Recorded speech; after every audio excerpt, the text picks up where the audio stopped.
Number 1. The most paradoxical taboos in the world. Can you believe that in Japan, even a casual sneeze on the street can make you a criminal in the eyes of those around you? For the Japanese, sneezing or blowing your nose in public is seen as unsanitary and extremely disrespectful to shared spaces. If you find yourself unable to hold it back, it's best to head to the restroom to take care of it quietly. If you sneeze loudly in a crowded place, be prepared to receive piercing glares that feel like bullet-shaped stares. I suspect that friends from Germany might be the ones most likely to receive these looks, as in Germany, the louder the sneeze, the more polite it is considered. Interestingly, while the Japanese are allergic to the sound of nose blowing, they absolutely love the sound of slurping noodles. In fact, the louder the slurp, the better. It is not considered rude at all. The reason is that a strong slurp is seen as a direct compliment to the chef, indicating that the dish is delicious. So, if you find yourself in a noodle shop and remain completely silent, the owner might think you are dissatisfied with their food. Speaking of eating, let's talk about drinking. One crucial thing to keep in mind if you want to have a fun drinking session with the Japanese is to never pour your own drink. There is an unwritten rule that you must pour for others and wait for them to pour for you in return. This act is considered a way to show care and connection among those sitting together. If you notice the glass of the person across from you getting low, take the initiative to refill it. That is the behavior of a refined individual. These rules at the drinking table can indeed be a headache, but at least you still get to sit with them. However, if you happen to have even a tiny tattoo, like the size of a coin, you will likely be turned away when trying to enter hot springs, onsen, or public swimming pools. The reason? Simply put, in the Japanese mindset, tattoos are still associated with the Yakuza, the notorious organized crime syndicate in Japan. Therefore, just seeing someone with a tattoo can make the Japanese feel uneasy. So, when visiting the land of the rising sun, try to keep your tattoos hidden. Do you think that's all? Not quite. Here, it is also prohibited to exchange business cards with one hand. A business card is considered a person's honor, so you must use both hands to present it, turning it the right way for the recipient to read easily. After that, you should respectfully read the information on it instead of immediately putting it away, as doing so is seen as extremely disrespectful. Additionally, the Japanese are very averse to saying no directly. Instead of saying I disagree, they might choose to say something vague like this is a bit difficult or let me think about it. In Japanese culture, outright refusal is considered to cause loss of face for the other party. If you don't know how to read the atmosphere and keep pressing for an answer, you will soon be regarded as rude and quickly excluded from social relationships. Do you find these prohibitions quite strange? If so, please comment with the number 1. Number 2. Bizarre hire a person services. If you find yourself stuck in a toxic relationship and can't bring yourself to say goodbye, don't worry, there's a professional team in Japan ready to do it for you. For a fee ranging from $300 to over $3,000 depending on the complexity, a service called wakaraseya will send someone to meet your ex and deliver the breakup message in the most definitive and graceful manner possible. They not only take on the bitter task of saying goodbye for you, but also handle all the logistics, from packing up your belongings, deleting photos on social media, to providing psychological counseling to help you avoid the urge to reconcile. If necessary, they will even stage fake infidelity scenarios to encourage your partner to leave you without you being labeled as a betrayer. If your relationship isn't over yet, but you've made some unforgivable mistakes, like cheating or lying, Japan also offers a service for hiring someone to apologize on your behalf to salvage the situation. Instead of facing the wrath yourself, you can hire a professional for $40 to $200 to bow 90 degrees, or even kneel down to apologize for you. These companies are so professional that they even offer packages for apologies via phone, handwritten letters, or in-person meetings, depending on the severity of the issue. As if hiring someone to apologize wasn't enough, Japan also has a service that might shock you even more: hiring a heavy person. True to its name, this service allows you to hire individuals weighing over 100 kilograms for about $20 an hour. The purpose is to stand next to them for a photo to make yourself look slimmer, or to have them sit and eat with you just to make the food look more appetizing. Some people even hire them just to observe or to hug and see what it feels like. If you think hiring a heavy person is the peak of strangeness, brace yourself for the ikameso service, also known as handsome guys to wipe your tears. When female employees feel overwhelmed and start crying, instead of letting them wipe their own tears, companies hire exceptionally good-looking guys to come to their aid. Their job is to gently wipe away the tears with a tissue, whisper comforting words, and help the girls relieve stress so they can get back to work. Of course, if there's a service for hiring handsome guys, there must also be one for hiring beautiful girls. In Japan, you can easily hire a temporary girlfriend through specialized apps for about $40 to $60 an hour.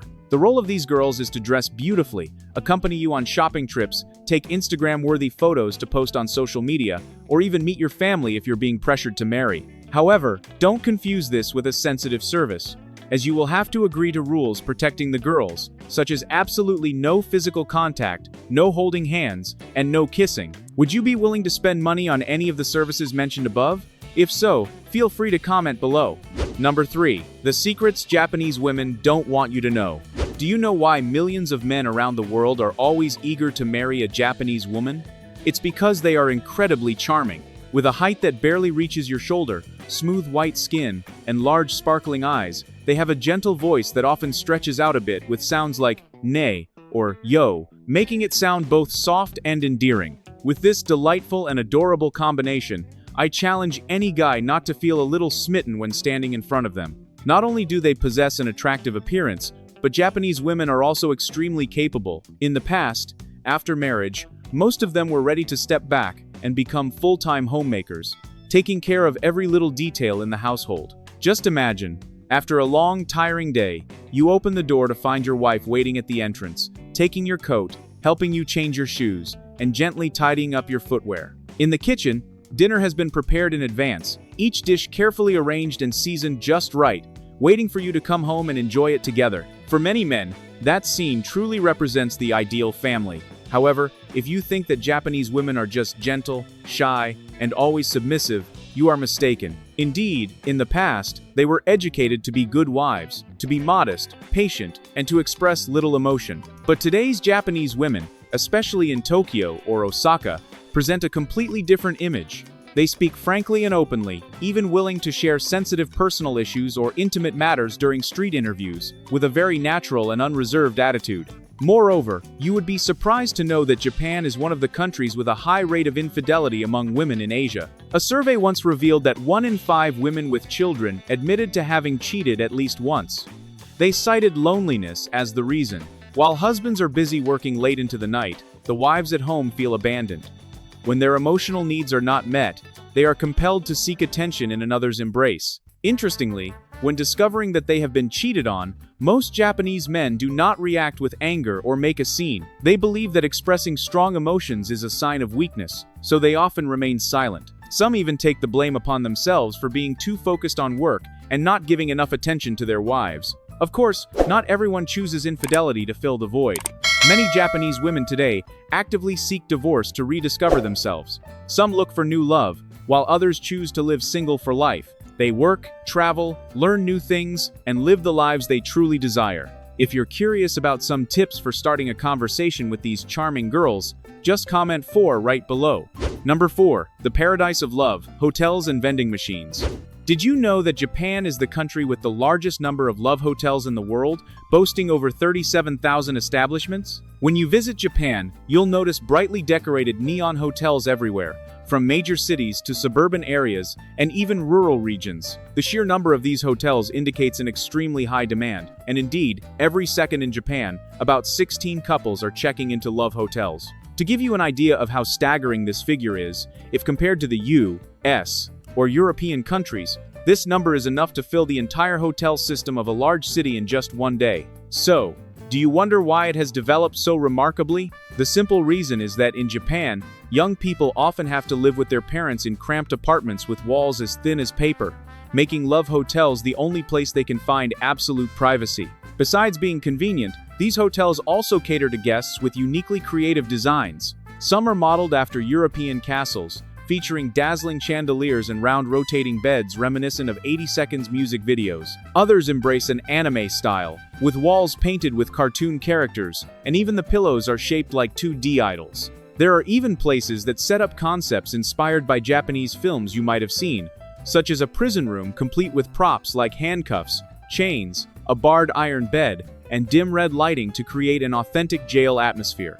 Or there are classrooms decorated with blackboards and real desks and chairs, complete with uniforms for you to immerse yourself in the role. As for what subject they would be studying in that classroom, you can probably guess. In addition to being a paradise for love hotels, Japan is also the kingdom of vending machines, possessing the highest number of vending machines in the world. The country has over 4 million vending machines located everywhere, even on mountains or in forests where hardly anyone lives. These machines sell almost everything, from food and drinks to cars, pets, and even live crabs crawling around. Even sensitive items like adult magazines and condoms have their own vending machines. Japan even made headlines globally when it introduced vending machines for used women's underwear to cater to certain niche interests. However, if you visit Japan now hoping to try one, you will surely be disappointed, as these machines only lasted a few years before being completely removed by the government due to overwhelming public backlash.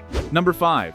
Do the Japanese work themselves to death, and are they bored with sex? Japan ranks among the top 3 largest economies in the world, following the United States and China. Its per capita GDP is among the highest in Asia, and welfare benefits such as pensions and insurance are also quite generous. At this point, you might think that life in Japan is as easygoing as in Europe, where people work leisurely, enjoy cherry blossoms on weekends, and live a slow, chill lifestyle. However, the reality is quite the opposite. Here, leaving work on time is sometimes seen as a sin and a sign of irresponsibility towards the team. Employees often have to stay at the office for 10 to 12 hours a day, and as long as the boss is still there, no one dares to leave early. They work tirelessly to the extent that Japanese society has a term called karoshi, which means dying at your desk from overwork. Because of this extreme dedication to work, the Japanese have also created a unique culture of napping called inamuri. You might encounter a businessman in a suit dozing off on the train, an employee slumped over their desk, or even a politician dozing off during a parliamentary meeting. Interestingly, Japanese society does not look down on these individuals. On the contrary, they are highly respected for having worked to the point of exhaustion. However, if you think this is the most puzzling aspect of the country, you are mistaken. Japan is famously known as the world's leading producer of adult films, generating billions of dollars in revenue each year. Yet, paradoxically, while they export excitement around the globe, the romantic lives of young people in Japan are alarmingly cold. Recent surveys show that nearly half of young people aged 18 to 35 in Japan do not have a partner and are even uninterested in dating. The reason is not hard to understand. After being drained by work, they hardly have time to sleep, let alone the mental energy to pursue a romantic relationship. Additionally, the rise of technology has led many young Japanese to retreat into the virtual world. Many find that playing video games, caring for virtual pets, or admiring idols through their phone screens is far less stressful and costly than maintaining a real relationship. If they feel too lonely, they can simply spend a few $dozen on services like hiring a girlfriend or a cuddle buddy. As I mentioned earlier, if you were in their shoes, would you accept this kind of work culture? Share your thoughts in the comments below. Number 6. Other interesting facts about Japan. Japan has one of the highest adoption rates in the world, but what's peculiar is that 90% of these children are adult men, usually between the ages of 20 and 30. Yes, you heard that right. These are men who already have careers but choose to give up their birth names to become adopted by a stranger's family.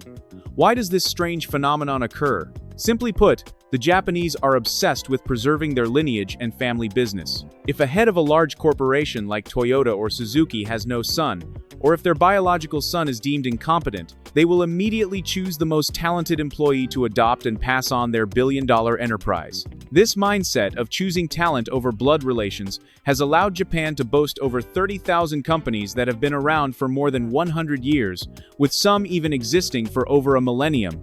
If you believe you have the skills, you might want to consider working in Japan. Who knows, you could catch the eye of a boss and become the heir to an entire corporation. Another interesting fact about Japan is that men there are quite fearful of Valentine's Day. In Japan, there are 2 Valentine's Days, February 14th and March 14th. On February 14th, girls give gifts to the boys they like, which can be chocolate or small gifts like scarves or gloves. Then, on March 14th, the boys return the favor with gifts for the girls. However, a problem arises here. It seems that someone started the trend that men must respond with gifts worth 3 times the value of what they received. Because of this unwritten rule, many Japanese men start to sweat as Valentine's Day approaches. The more chocolate they receive on February 14th, the thinner their wallets become by March 14th. This is especially true for office workers, who, if they accidentally accept gifts from a few female colleagues, might find themselves living on instant noodles for the rest of the month. Moreover, you might be surprised to learn that Japanese people apologize even when they are not at fault. For instance,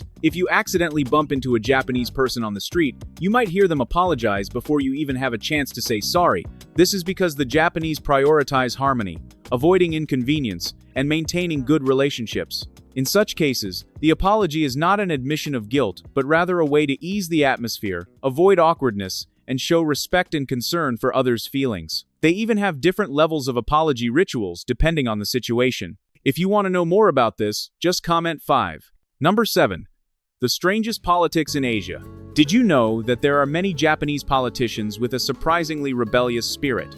The most notable example is former Prime Minister Junichiro Koizumi. No one would expect a head of government to be such a huge fan of the king of rock and roll, Elvis Presley, that he even released a compilation album of his favorite songs by the idol. He was so cool that he openly embraced this passion everywhere, even astonishing the world when he performed a duet of Love Me Tender with actor Tom Cruise during an official visit. This unique style earned him the nickname the rebellious prime minister among the Japanese people. But while a prime minister who loves rock and roll might be interesting, the existence of a political party called the Love Party will surely shock you with its absurdity. Despite its extremely romantic name, its founder, Makoto Sakurai, is notorious for his extreme nationalist views. He frequently makes inflammatory statements against foreigners in Japan, claiming they exploit social welfare, disrupt order, and weaken Japanese national identity. At one point, his remarks sparked such intense reactions that the police had to monitor him closely to prevent conflicts with protesters. However,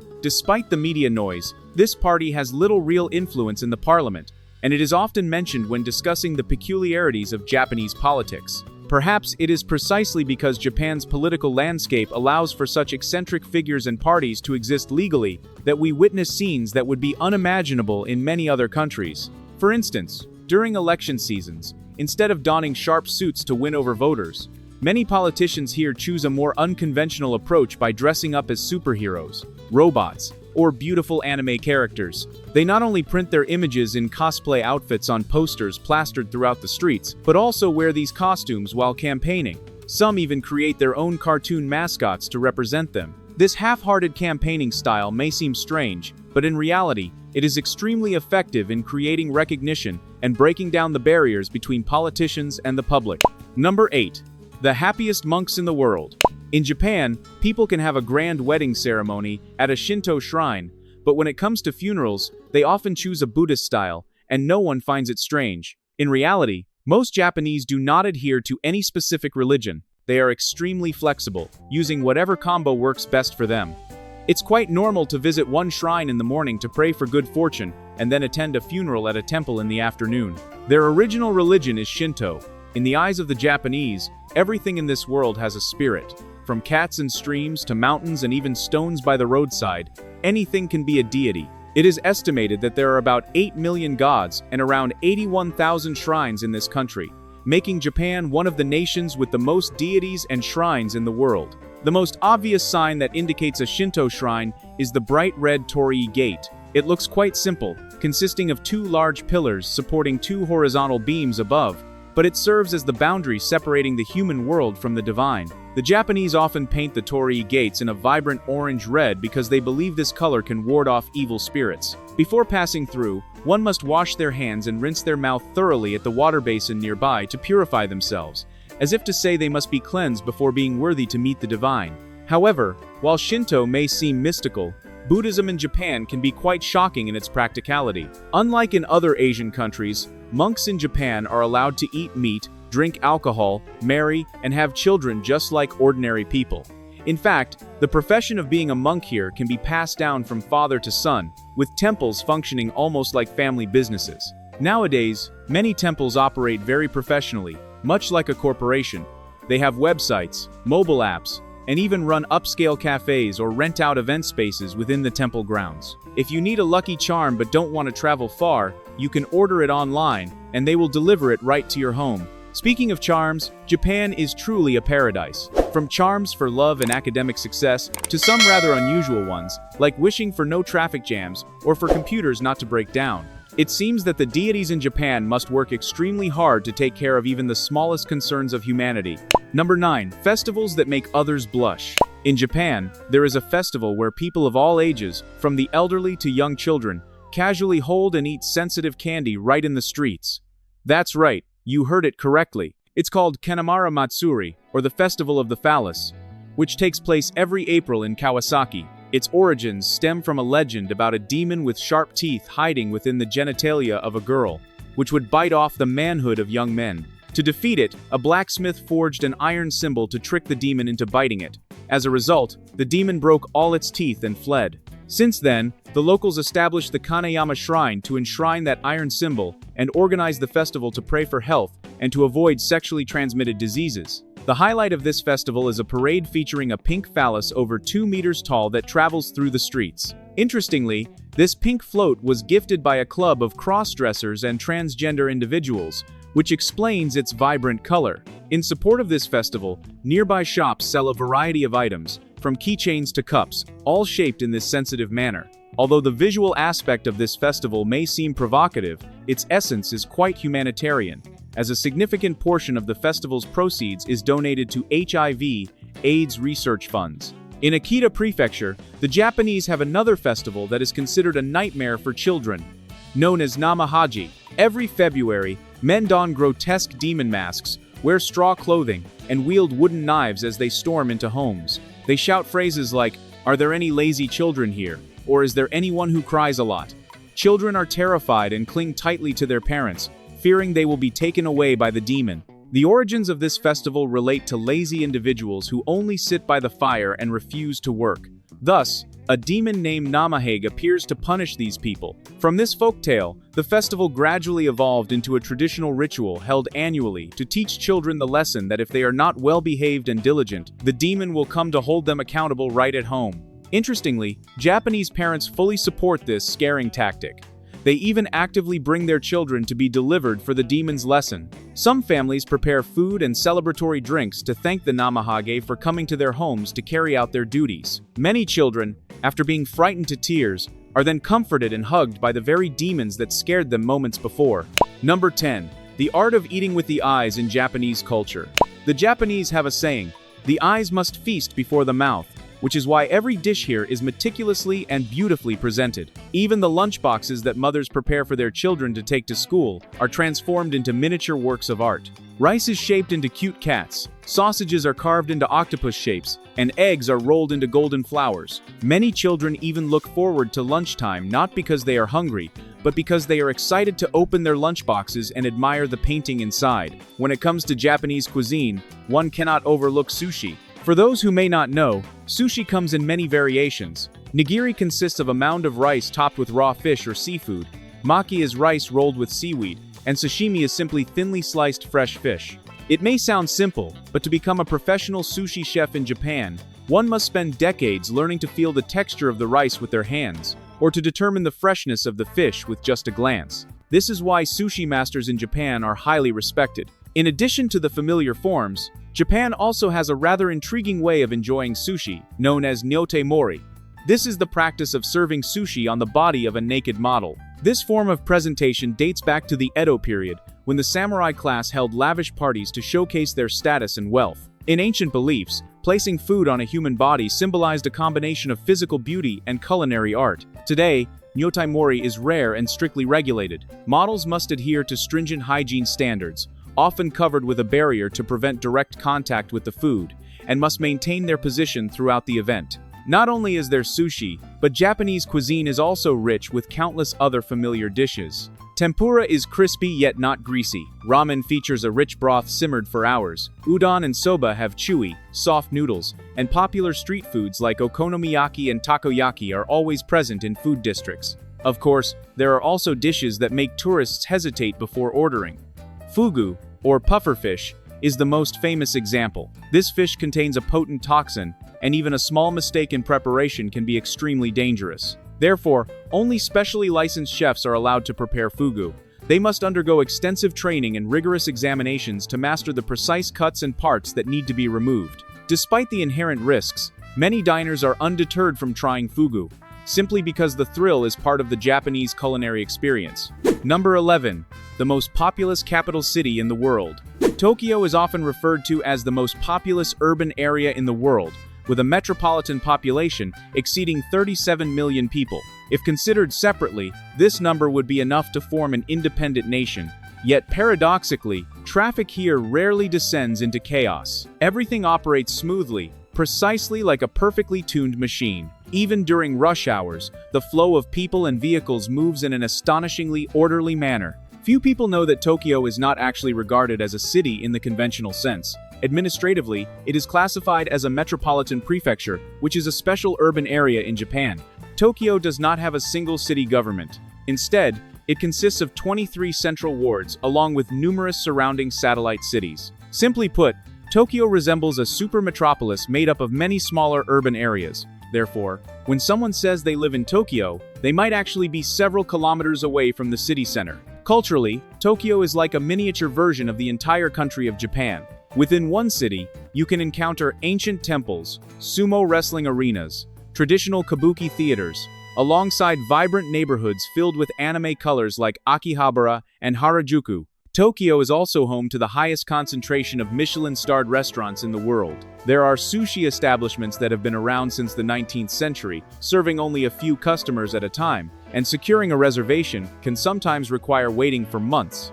Moreover, Tokyo exists not only above ground. Beneath the surface lies another underground Tokyo, featuring a network of tunnels stretching hundreds of kilometers, connecting train stations, shopping centers, retail areas, and office buildings. Thanks to this system, residents can work, dine, and shop all day long without ever stepping outside. Number 12. The crazy nightlife culture of Japan.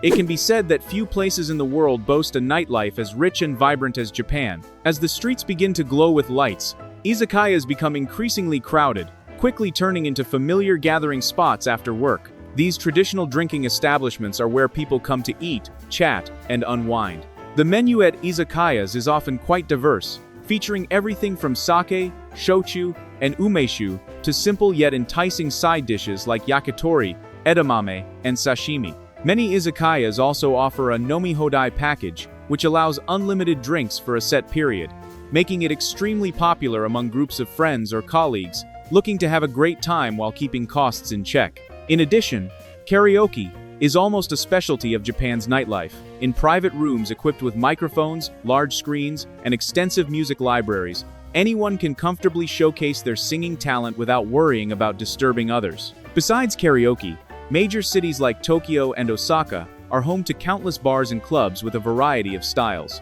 From charming craft beer pubs and sophisticated whiskey bars to lively dance floors in Shinjuku, Roppongi, or Dotonbori. If you're not interested in alcohol, there are still plenty of other options, such as manga cafes, gaming zones, bowling alleys, billiards, or darts. Number 13. Unsolved locations.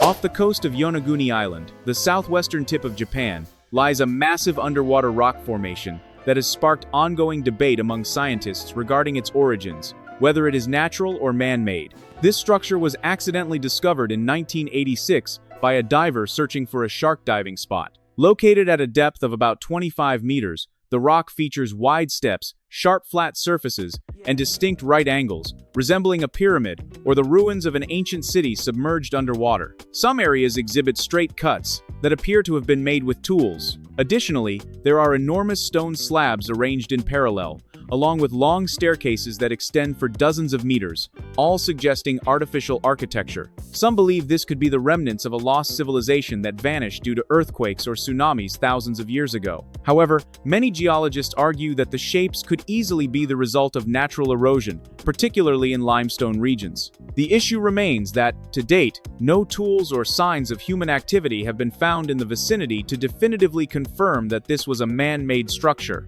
Underwater surveys continue, but so far, Yonaguni remains at the ambiguous boundary between archaeology and geology. Far away in Aomori Prefecture, north of Honshu, there is a forest known as Jukai, meaning Sea of Trees, located in the Osorizen mountain range, also referred to as Mountain of Fear. This area is associated with countless folk legends and is one of Japan's oldest spiritual sites. What draws scientific attention to this place is the phenomenon of disappearing sound. Many who have entered this forest report that sounds seem to be absorbed. There are no bird calls, and the rustling of leaves in the wind vanishes. Even though the trees are clearly swaying, it feels as though sound cannot propagate. Some physicists have come to measure and confirm that sound waves in this area show signs of partial cancellation.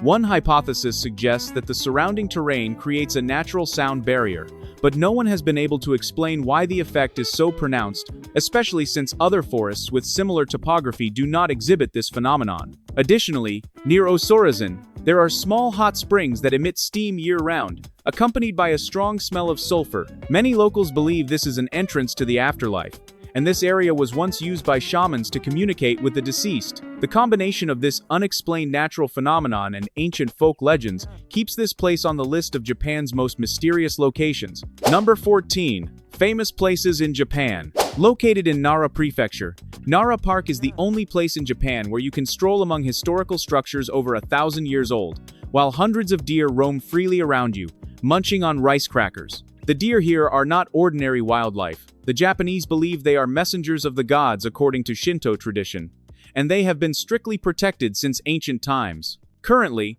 about 1,000 deer live in the park, and they are quite accustomed to humans, even bowing their heads politely. When they see you holding the rice crackers specifically meant for feeding them, they will gently lower their heads, a courteous gesture typical of Japanese culture. Next is Shirakawa-go village in Gifu Prefecture, famous for its gasho zukuri houses, which feature steep thatched roofs angled at nearly 60 degrees, designed to allow heavy winter snow to slide off easily. Many of these houses have stood for over 250 years and were constructed entirely without nails, using only wooden joints and ropes. In the past, the upper floors of these houses were used for silkworm farming, as the high and airy space was suitable for silk production. Today, some houses are still inhabited, while others are open to visitors, showcasing how the locals have adapted to the harsh climate. In winter, when the snow blankets the rooftops and the village is illuminated at night, Shirakawa-go resembles a vibrant miniature model, starkly contrasting with the modern urban image many associate with Japan. In addition to this unique experience, Nara Park is home to Todai-ji, the largest wooden temple in the world. Inside the temple stands a 15-meter-tall statue of the Great Buddha, made of bronze and weighing over 500 tons, cast in the 8th century. Notably, behind the statue is a wooden pillar with a hole carved through it. Legend has it that anyone who can crawl through will be granted good luck and success in their studies. Therefore, Japanese students often visit here before important exams. Not far from Nara is the ancient capital of Kyoto, famous for Kinkakuji, also known as the Golden Pavilion. The entire upper 2 floors of the temple are covered in real gold leaf, creating a distinctive sparkle whenever sunlight hits it. Originally, this site was a retreat for a shogun, but after his death, it was converted into a temple according to his will. Each floor of Kinkakuji features different architectural styles. The ground floor is designed in the Japanese palace style. The second floor reflects the aesthetics of samurai houses, while the third floor is heavily influenced by Chinese Zen Buddhism. The temple is situated by a pond called Kyoko-chi, meaning mirror pond, as its surface perfectly reflects the image of the Golden Temple, creating an almost symmetrical scene. Surrounding the temple is a garden that has retained its layout since the 14th century, with trees and stones arranged according to the principles of Zen, where no detail is random. Additionally, near the exit, there is an ancient well and a donation box. Visitors often toss coins into the stone basin in the center, believing that if the coin lands inside, their wish will come true. Number 15. High cost of living. The cost of living in Japan is often cited as one of the highest in Asia, with housing expenses being the most shocking for many. A small studio apartment, approximately 20 square meters in Tokyo, typically costs between $550 and over $800 per month. This is just the basic rent. When moving in, tenants also have to pay a deposit, a key money fee to the landlord, and brokerage fees, which can total up to 3-5 months' rent, amounting to several thousand USD right from the start. Public transportation in Japan is very convenient but not cheap. Train fares are calculated based on distance, so for daily commuters, monthly train costs can range from $80 to $150, depending on where they live and work. This is a fixed expense that is hard to cut down on, as trains are almost the primary means of transportation. Taxis are even more expensive. A short ride can easily cost several tens of USD, so they are usually only used in emergencies. Dining out is another expense to consider. A simple meal at a casual restaurant typically costs between $6 and $9, while dining at a mid-range restaurant can easily exceed $15–20 per person. Buying groceries to cook at home isn't always cheaper either. Fruits in Japan are notoriously expensive. An apple can cost $2–3, and premium fruits sold as gifts can be priced at hundreds of USD per box. Additionally, there are costs for utilities such as electricity, water, and gas. When all these expenses are added up, a person living alone in a major city in Japan typically needs to spend around $1,500 to $2,500 per month to maintain a minimum to average standard of living. And so, we have just explored 15 interesting facts about Japan together. I hope the information provided has given you a fresh and clearer perspective on this vibrant country. If you found the video valuable, don't forget to hit like, subscribe, and turn on the notification bell to continue joining us on our upcoming exploration journeys. The information is for reference only, so please do your own research before making any decisions.